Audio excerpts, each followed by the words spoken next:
A very good morning everyone. I am Dr. Rita Bang, Assistant Professor at NKP Institute of Medical Sciences and Lata Mangeshkar Hospital. The aim of this video is to learn cardiotocography. So at the end of this video, all of us should have a clear knowledge about how a cardiotocography probes are used and how a FHR tracing is read. Now firstly we'll get acquainted with the NST machine. This is the NST machine which is used for getting a NST graph or a cardiotocograph. The same machine can be used for non-stress test which is done in antepartum fetal surveillance, and also for cardiotocography which is done for intrapartum fetal surveillance. So this part shows the fetal heart tracing and this part shows the uterine contractility. Here also you can see the fetal heart rate in number. Here the pressure intrauterine, and here is mentioned the rate at which this machine runs the paper. This is the place where the paper is introduced. So every machine have their own speed of running the paper. This machine is set at 3 cm per minute. So what does that mean? 3 cm in 1 minute the paper will run. So this comes to 3 cm. So this one vertical box corresponds to 10 seconds and this one horizontal box corresponds to 10 beats of fetal heart rate.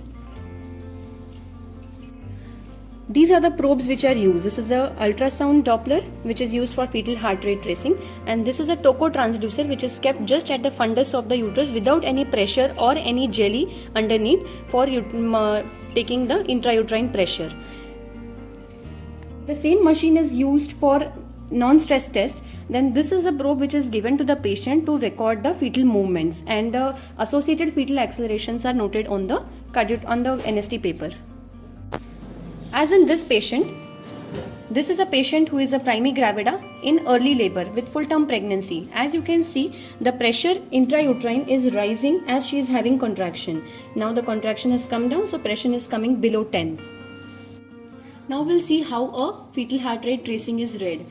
By National Institute of Child Health and Human Development, it is following are the recommendations for reading a cardiotocograph tracing.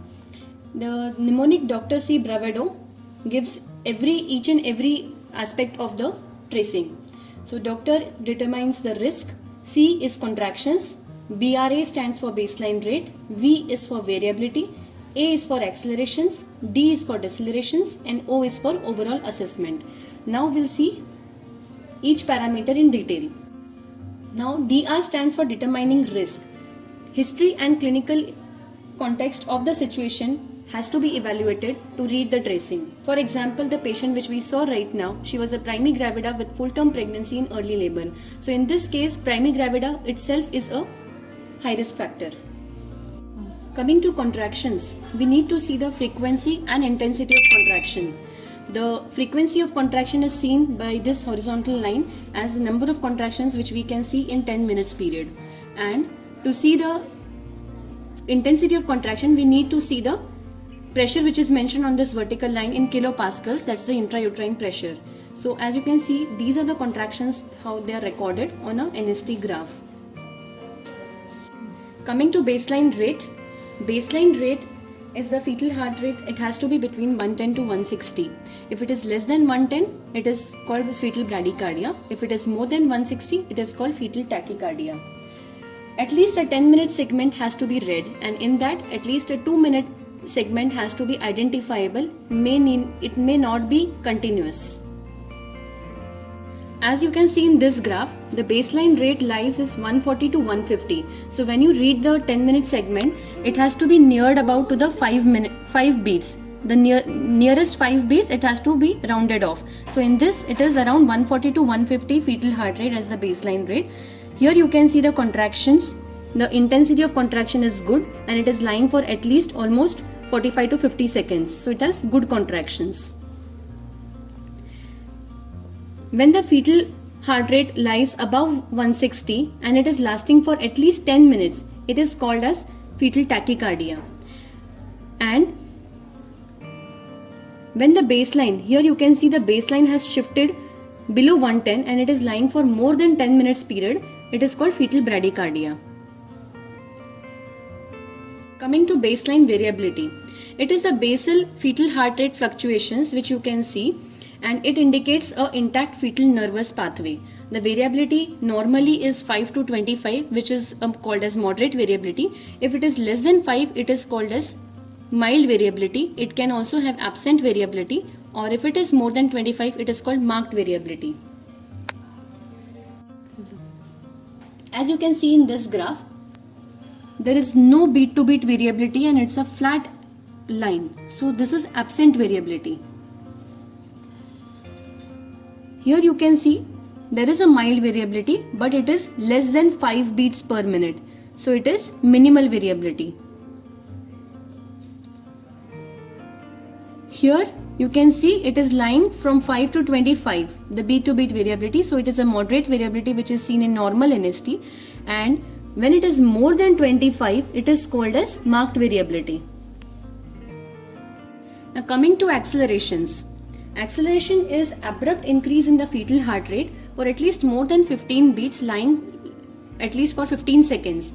Like in this, you can see when the baseline is around 140 to 150, this peak, it is abrupt rise in the fetal heart rate which is more than 15 beats per minute, and it is lying for at least more than 15 seconds. So this is called as the acceleration.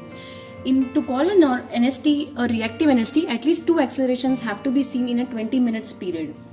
In less than 32 weeks gestation, the recommendations are to take as more than 10 beats lying for at least 10 seconds as a normal acceleration. If acceleration is lying for more than 2 minutes period, but it is less than 10 minutes, then it is called prolonged acceleration. And if it is for more than 10 minutes, then it is not called acceleration, it is called change in the baseline rate. Coming to deceleration, similarly, abrupt fall in the fetal heart rate by more than 15 beats, which is lying at least for 15 seconds, is called as deceleration. Now, decelerations can be early, late, variable, or a sinusoidal pattern of fetal heart rate.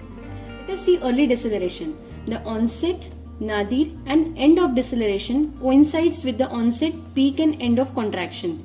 This is called as early deceleration. Here you can see the onset to nadir is more than 30 seconds. In late deceleration, similarly, the onset to nadir is more than 30 seconds, but the onset, nadir, and end of deceleration comes after the start, peak, and end of contraction respectively. In contrast to early and late deceleration, variable deceleration have abrupt onset to nadir, which is less than 30 seconds.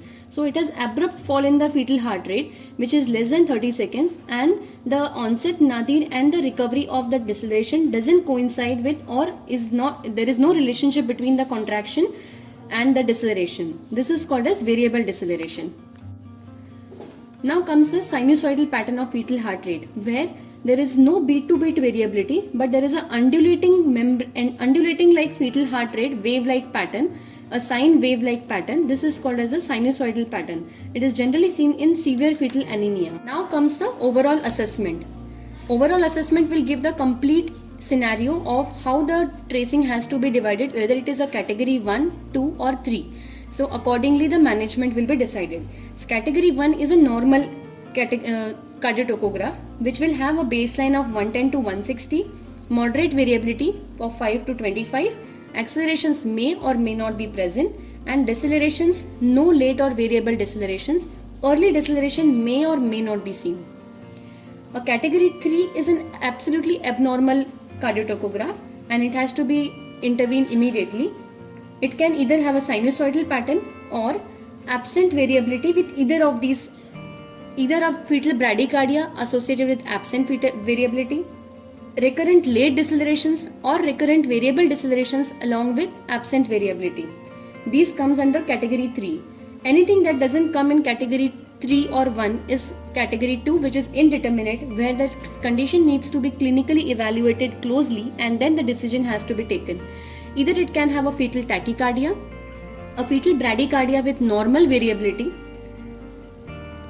If it is a bradycardia with absent variability, it is category 3. So if it's a normal variability but having fetal bradycardia, it is category 2. Baseline is normal with minimal or marked variability, not moderate variability. It comes in category 2. Baseline is normal with absent variability, but it is not accompanied by any of the decelerations. So it also comes in category 2. This is how we divide the categories of the fetal heart tracing and decide about the management. Next case which we were discussing of Primi gravida with full term pregnancy in early labor. This is her cardiotocograph. It lies in category 1. Why? The fetal heart rate lies between 110 to 160. It is 140 beats, 130 to 140 beats per minute. The variability is around 10. So it is a moderate variability. It has acceleration. As you can see here, the baseline is seen in a 10-minute segment where at least a 2-minute segment is identifiable. When we consider the baseline as 130, the beats are rising up to 145 and the acceleration it is covering at least almost around more than 15 seconds time. So this is an acceleration. There is no deceleration in this cardiotocograph. So this lies under a category 1 or normal cardiotocograph. So friends, I'm sure now all of us are well acquainted with how to categorize the fetal heart tracing during an intrapartum fetal surveillance, and we'll be using this handy tool in our day in day out management. Thank you.